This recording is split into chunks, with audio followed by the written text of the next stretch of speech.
The two massive online advertising platforms, Facebook ads versus Google ads. Which is best and which should you use for your business? In this video, I'm going to discuss the pros and cons of each and answer that exact question. If you ever take a look at a graph showing the total online advertising spend and how much Facebook ads and Google ads take off, that is enormous. They have a huge share of the total online advertising pie. When people talk about advertising online, often they are referring to Meta ads, Google ads. Remember that we've got Facebook, Instagram included in Meta. We've got all of Google plus YouTube included within Google ads. So these are really places where people spend an enormous amount of time online, covered by these two online advertising platforms. Now, most people know me as the Facebook ads guy, but I actually started my digital advertising journey in Google Ads, and we offer Google Ads as a service. And I even have a separate YouTube channel for Google Ads, specifically where I cover Google Ads tutorials similar to this channel, all about Facebook ads. If you're interested, there'll be a link in the video description. So I feel like I'm well placed to talk about the pros and cons of each and discuss their merits and where they have weaknesses and which one you want to use depending on the products and services that you offer. So let's start with Google Ads. Now, there are many different elements to Google Ads. A lot of people think about it as just search. It's not. There are many other elements. But if we just focus on search for a minute, because that is one of the big differentiating factors between Google Ads and Facebook ads, there's no real search option when it comes to advertising on Facebook and Instagram. That is not correct. And with search, that is a really big deal. It's a much different buyer experience than interruption advertising because people have intent. They are actively searching for the product or services that you offer or something similar. And this can be massive for certain businesses, particularly if what you offer is quite niche and particularly if what you offer is quite expensive. To have someone actively looking for what you offer has obvious advantages. Now, there are also some drawbacks to search. Now, firstly, it's more expensive. You're going to pay more cost per click. It's more expensive to get traffic to your website than it is with other forms of Google advertising or what you would do on Facebook and Instagram. And that's simply because advertisers see people that have that intent as more valuable, more likely to convert. Therefore, they're willing to pay more. They've bidded up the price, and you have to compete with them. So that's an obvious drawback. If you have a nice high average customer value, it's less of a concern. You can manage that. But for those businesses with small average order values, Google search can be difficult because of that. Also, there might be limited search volume for your keywords. Only a small percentage of your overall target market are actively going to be looking for a new product, a new service, to have a problem fixed, whereas there may be many other people that you could reach with other forms of advertising that would allow you to scale a campaign a lot greater. Different sources say different numbers. The usual estimate is about 10% of your total target market are actively searching, and there's the other 90% that you're just not going to reach through Google search. If you're operating in something that's quite niche, if there's not that many searches on a monthly basis, you might max out your budget at $1,000 a month, a couple of $1,000 a month. You can't scale as you can with other areas of Google or with Facebook and Instagram. Now, you can, of course, expand to other networks within Google Ads, like display, which is interruption advertising just like Facebook and Instagram. But those businesses that do rely on interruption advertising more that way focus tend to see better results with Facebook and Instagram ads and focus there more. There are, of course, exceptions, but that's just one of the major differences between the two platforms. YouTube advertising is an interesting case. Now, obviously, it falls within the umbrella of Google Ads, and it operates as a hybrid somewhere between search and display interruption advertising. There are elements of it that are going to function quite similar to Facebook and Instagram ads. You've got ads within content that's designed to interrupt people away from what they are originally intending to do, which is watch something. That's quite similar. But there are options to advertise on YouTube based on what people are searching for because people do search in YouTube, not as much as they do within Google search, of course, but a lot more than they do within Facebook and Instagram.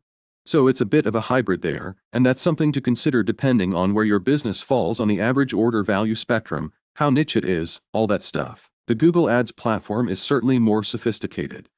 There's more options, there's more different ways of advertising, and that can make it more complicated for beginners. What you find is that when you run ads on Google, you run ads on search in a very different way to run them on YouTube and a different way to run them on the display network. Whereas if you're trying to learn Facebook and Instagram ads as a beginner, the way you advertise on Facebook is very similar to the way you advertise on Instagram, often just ticking a box. So I think that for beginners, they often find Facebook and Instagram ads a lot easier to understand and probably get better results because of that than Google Ads. Google Ads have recently bought in Performance Max campaigns to try and address that, where you can just set up the one campaign that is then pushed out everywhere. But I do think that if you took the average person that didn't have any experience with Google Ads or Facebook Ads and they jumped into both ads managers, both ad accounts, and they take a look at the Google ad account and go, "This looks really complicated." It is. There's more going on. That's fantastic for more advanced advertisers. For beginners, it's tricky. In my experience, Google Ads tends to have better customer support, better advertiser support at this point, as now it's by no means perfect. You can still get your ad account disabled, banned for no reason, and find it really difficult to get it back up and running. But I don't think it's as bad as where Meta Ads is. No, God, please, no. I think that's just because of the maturity of the platform. Google Ads was around quite a bit before Facebook Ads, and it had those issues. Absolutely.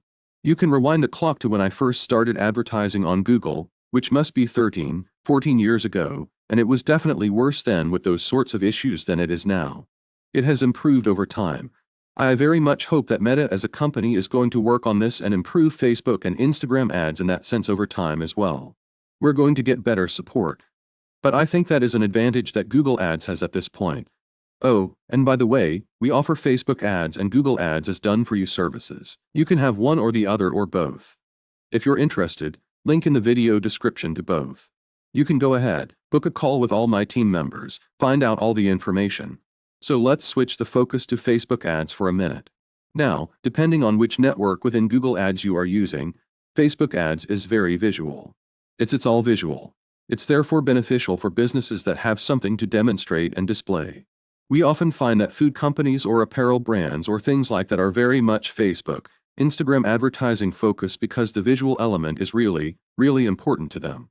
We also find that Facebook Ads tends to be a better option for businesses with low average order values because you're going to pay less for traffic on average in comparison to Google Ads. If you're just not making that much from each customer, Google Ads is tricky. Facebook Ads is going to be a better place. You're going to pay less for traffic, a bit less for exposure on that platform. Now, I don't want you to misunderstand me.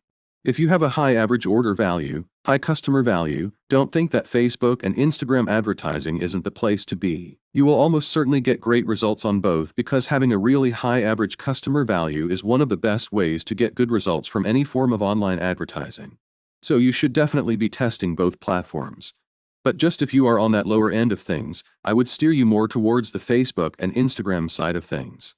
Now, the total audience size for both platforms is quite similar. It's not far off 3 billion users in each case, which is just mind-blowing.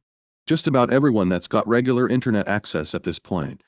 There's not a huge amount of difference there. But one thing that we do see a difference, particularly if you're comparing Google search to what you're able to do with Facebook and Instagram, is that the number of impressions that are available is significantly larger. So there's often more scalability, as I said, particularly when you're comparing to search on the Facebook and Instagram platform. So when we see businesses, for example, that have funding that want to go really big, really fast, get massive exposure, they'll often be putting more of their budget into Facebook and Instagram ads than Google. They'll normally be advertising on both. We've certainly run ad campaigns for clients in that situation. But there's just more supply to be used up when it comes to ad impressions there. That might be something to think about. Facebook also has the big advantage of audience building.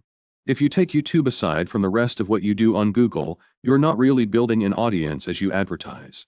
Whereas when you advertise on Facebook and Instagram, yes, you're looking to generate lead sales and all those sorts of things. But you can also be building significant audiences that, particularly when you've been advertising for years, could be very valuable in their own right. Because you are going to get some organic reach, not just on Instagram, but also on Facebook, and increasingly so. There's been some changes around that over the last few years. You're going to be able to market to those people that do decide to follow you on Instagram, that do decide to like your page and see your stuff. And that can help your marketing spend go further over time as you reactivate those people and potentially get them to purchase again or actually get them to convert in the first place. So that is, I think, a significant advantage that shouldn't be dismissed when it comes to which platform should I be advertising on. The side benefit of building an audience as you generate customers is really big. And personally for my business, my following across Facebook and Instagram to a lesser extent, but still is significant. We generate lots of clients from there organically. I've got a Facebook group with more than 200,000 members because of some of the advertising I've been doing. We can't really do that with Google. So again, another big difference between the two and one that I don't think people pay enough attention to. One other thing that I want you to consider when thinking about Facebook ads versus Google ads is following the crowd might not be the best approach, because when you do that, you're often going to be advertising in a place where the ads are priced appropriately, and you actually want to find scenarios where the ads are priced inappropriately. So I'll give you an example. Let's say you offer a relatively niche high-end service. Now, you might think, I'm going to advertise on Google, particularly on search, because that's where the highest quality prospects are going to come through.